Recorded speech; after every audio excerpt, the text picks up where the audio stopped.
கடும் எதிர்ப்பையும் மீறி தர்மபுர ஆதீன மடாதிபதியை சிவிகை பல்லக்கில் பக்தர்கள் சுமந்து செல்லும் பட்டின பிரவேசம் நிகழ்ச்சி மயிலாடுதுறையில் நடைபெற்றது. தர்மபுர ஆதீனத்தின் பட்டின பிரவேசத்திற்கு தடை விதிக்க கோரி கிட்டப்பா அங்காடி முன்பு மார்க்சிஸ்ட் கம்யூனிஸ்ட் கட்சி, விடுதலை சிறுத்தைகள், திராவிட விடுதலைக் கழகம், தமிழ்மண் தன்னுரிமை உள்ளிட்ட கட்சிகளும் பல்வேறு அமைப்பினரும் நேற்று ஆர்ப்பாட்டத்தில் ஈடுபட்டனர்.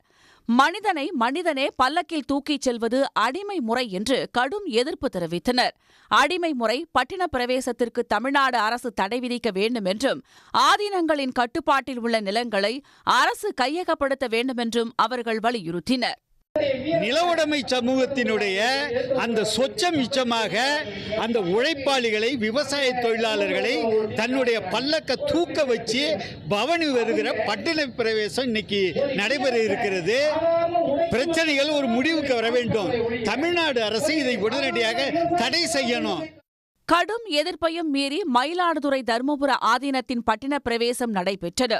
தர்மபுர ஆதீனம் 27வது சன்னிதானம் மாசிலாமணி தேசிகர் ஆபரணங்கள் பூண்டு, தங்க கொரடு, பாதரட்சை அணிந்து திருக்கூட்ட அடியவர்கள் புடைசூழ சிவிகை பல்லக்கில் அமர்ந்தார்.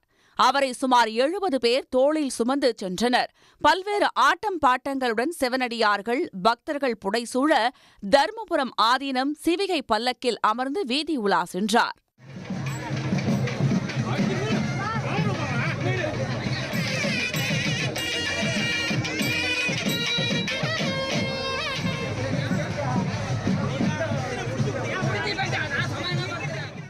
பட்டின பிரவேச நிகழ்வில் மதுரை ஆதீனம் உள்ளிட்ட 15க்கும் மேற்பட்ட ஆதீனங்கள் கலந்து கொண்டனர். ஆயிரக்கணக்கான பக்தர்களும் விடிய விடிய இந்நிகழ்வில் பங்கேற்றனர்.